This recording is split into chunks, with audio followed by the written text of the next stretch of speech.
kids, welcome to grade 9 history class. In today's class we are going to discuss chapter number 5, which is pastoralist in the modern world, and today's session will be session number 3. Not all pastoralists operated in the mountains. They were also to be found in the plateaus, plains and deserts of India. तो सारे जो pastoralists थे वो केवल mountain में नहीं operate करते थे. जैसे हम लोगों ने अर्लियर सेशन में देखा कि मोस्टली वो माउंटेन में रहते थे एंड देन मूव कर जाते थे जब दूसरा मौसम होता था, जहाँ वहाँ पे जब बहुत सारे स्नो होता था तब वो मूव कर जाते थे.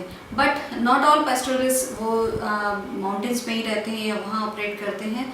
दे were also to be found in plateaus में, प्लेन्स में एंड डेजर्ट्स ऑफ इंडिया में. तो वो हर जगह रहते हैं. प्लेटूज में भी हैं, प्लेन्स में भी, डेजर्ट में, हर जगह आप लोगों को मिलेंगे. Dhangars were an important pastoral community of Maharashtra. In the early 20th century, their population in this region was estimated to be 467,000. तो Dhangars जो है वो एक important pastoral community है महाराष्ट्र की. एंड अर्ली 20th सेंचुरी में उनकी पॉपुलेशन जो थी इस रीजन में, दैट वाज एस्टिमेटेड जो था वो था 467,000. तो एक वो बहुत बड़ी population that we can see कि 467,000 is a big population. And बहुत जगह ये होता है कि पूरा एरिया उन लोगों का होता है. तो इस लाइक अ बिग ग्राउंड अगर खाली पड़ा है तो पूरा ग्राउंड वो लोग कवर कर लेते हैं. इस तरीके से दे कुड भी बहुत ज़्यादा नंबर में भी हो सकते हैं. इट्स ओनली कुछ ऐसा हो सकता है कि स्मॉल केवल फैमिलीज 10 और 12 फैमिलीज और 15 families. Then we can see कि पूरे जो उनका पॉपुलेशन उस रीजन में वो एस्टिमेटेड है 467,000. Most of them were shepherds, some were blanket weavers and still others were buffalo herders. The Dhangar shepherds stayed in the central plateau of Maharashtra during the monsoon. तो most of them जो थे वो shepherds थे. कुछ जो थे वो blanket weavers थे, तो blanket weave करते थे वो लोग बहुत अच्छी कुछ embroidery and all वो भी करते हैं. अगर आप लोग दिल्ली में जाए तो दिल्ली में देयर इज़ अ मार्केट, जनपद मार्केट, वहाँ पे आप लोगों को मिलेंगे ये लोग बहुत सारे their embroidery and all that बहुत अच्छी है. तो they sell all those things. तो और भी बहुत सारी चीज़ें हैं जो ये लोग बनाते हैं. उनकी जो वुमेन जो हैं वो बहुत अच्छी embroidery and all those things वो लोग करते हैं. So this is what they sell जनपद मार्केट में. तो कुछ ब्लैंकेट वीवर्स भी थे उसमें. स्टिल सम वर बफेलो हर्डर्स. तो सब तरीके के मिक्स होते हैं. कुछ दूसरा काम करते हैं, कुछ दूसरा काम कर रहे हैं. द धंगर शेफर्ड जो है वो स्टे करते थे सेंट्रल प्लेटू ऑफ महाराष्ट्र. ड्यूरिंग जो मानसून सीजन है तो वो सेंट्रल प्लेटू में रहते थे. In the monsoon, this tract became a vast grazing ground for the Dhangar flocks. By October, the Dhangars harvested their bajra and started on their move west. तो monsoon में ये जो ट्रैक्ट है वो became a vast grazing ground जो है धंगर के जो भी उनके फ्लॉक्स थे उसका बन जाता था. वो जो वास्ट ग्रेजिंग ग्राउंड है कि वहाँ पे सारे एनिमल ले आते थे, वो ग्रेजिंग कर रहे हैं वहाँ पे. बाय अक्टूबर जो धंगर्स थे वो हार्वेस्ट करते थे बाजरा एंड देन वो स्टार्ट हो जाते थे अपने मूव पे, जो वेस्ट की साइड वो लोग मूव कर देते थे. After a march of about a month, they reached the Konkan. Here the shepherds were welcomed by Konkani peasants. So after a march करके जाते थे वो about a month की march करते थे. Then वो कोंकण region में पहुँचते थे. कोंकण इज गोवा, रत्नागिरी, वहाँ पे उस साइड वो जाते थे. तो एक महीने में वो वहाँ पहुँचते थे कोंकण रीजन में. एंड कोंकण में जो शेफर्ड्स थे वहाँ उनको वेलकम करते थे जो कोंकणी पीजेंट्स हैं, तो वो लोग उनको वेलकम करते. तो that's how they have made their own जो उनका एक यू कैन से फ्रेंडशिप है उनकी. दे गो एवरी ईयर वहाँ पे, तो they have their people there. In Karnataka and Andhra Pradesh, again the dry central plateau was covered with stone and grass, inhabited by cattle, goat and sheep herders. So Karnataka and Andhra Pradesh में again जो dry central plateau था वो covered था stone and grass से, और inhabited था वहाँ पे cattle, goat and sheep herders से. The Golas herded cattle, the Kurumas and Kurubas reared sheep and goats and sold woven blankets. They lived near the woods, cultivated small patches of land, engaged in a variety of petty trades and took care of their herds. तो जो गोलास थे वो एक another community है जो पैस्टोरलिस्ट की है, वो कैटल को हर्ट करते थे। एंड जो कुरुमास एंड कुरुबास थे वो रेयर करते थे शीप को एंड गोट्स को, एंड वो सेल करते थे जो वूवन ब्लैंकेट हैं उनको।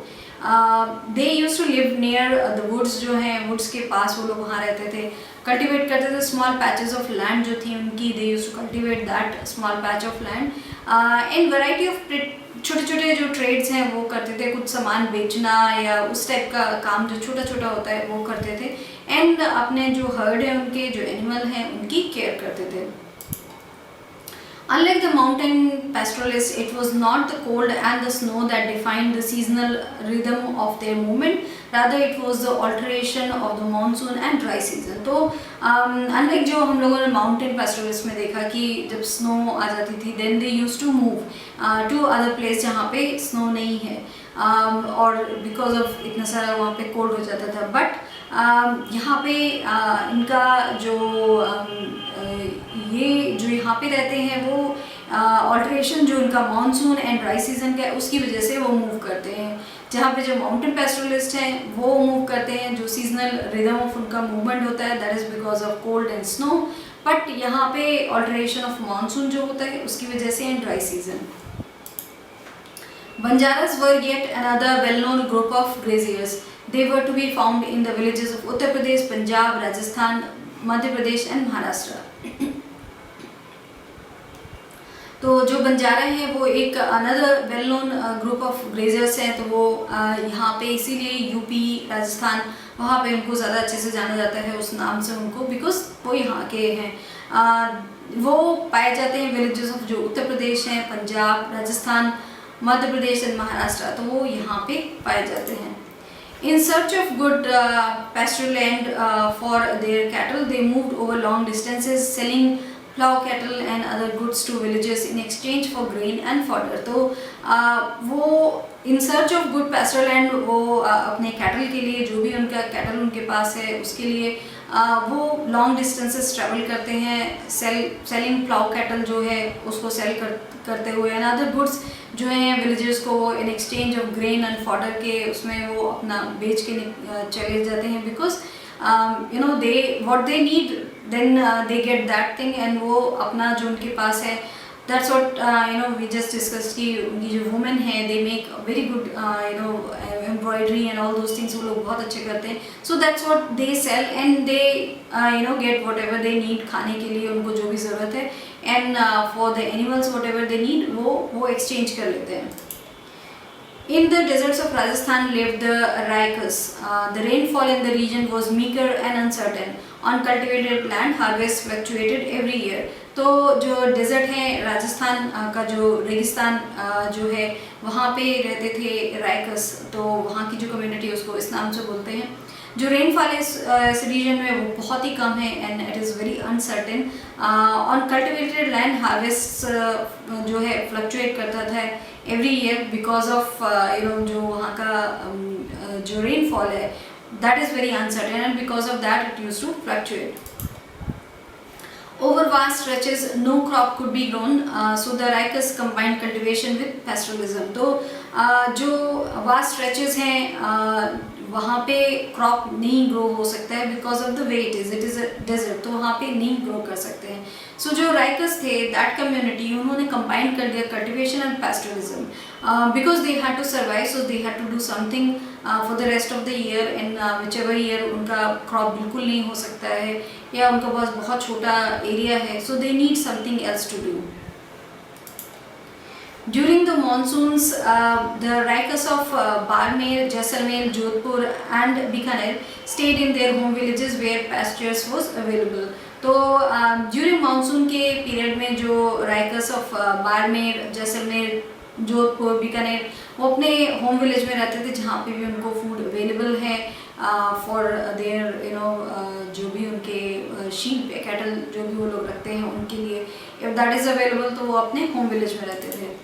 By October, when these grazing grounds were dry and exhausted, they moved out in search of other pasture and water and returned again during the next monsoon. तो bye अक्टूबर जब ये grazing grounds जो हैं वो dry हो जाते थे, exhaust हो जाते थे बिल्कुल, ग्रेज करके वो सारे इवेंचुअली कुछ महीनों के लिए they will not have something कि वो ग्रेज कर पाएँ, एग्जॉस्ट हो जाएंगे वो. So they use to move out in search of जहाँ पे खाना मिले, जहाँ पे पानी हो. So that's how they do. वो फिर then they move on and they live at that place and return करते हैं again during the next monsoon because they know then pasture is available there.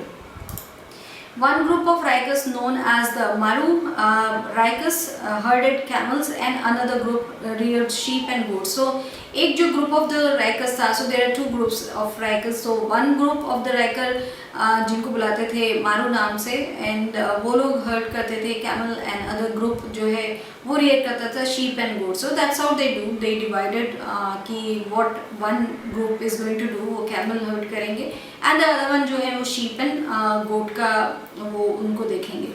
So this is how they use to divide कि वो किसको रखेंगे. So that's what we have discussed in this session about जो pastoralist हैं वो केवल mountain में नहीं रहते हैं, they are living in the plains, plateau and also जो राजस्थान है, रेगिस्तान है, वहाँ पे भी रहते हैं and they have different names. जैसे यूपी, राजस्थान, पंजाब, वहाँ पे उनको बंजारास बोला जाता है, and जो राजस्थान में उनको राइकस उनकी कम्युनिटी को बोला जाता है. And we also discuss कि किस तरीके से वो मूव करते हैं एक place to another place. So that's all we have discussed in this session. Thank you.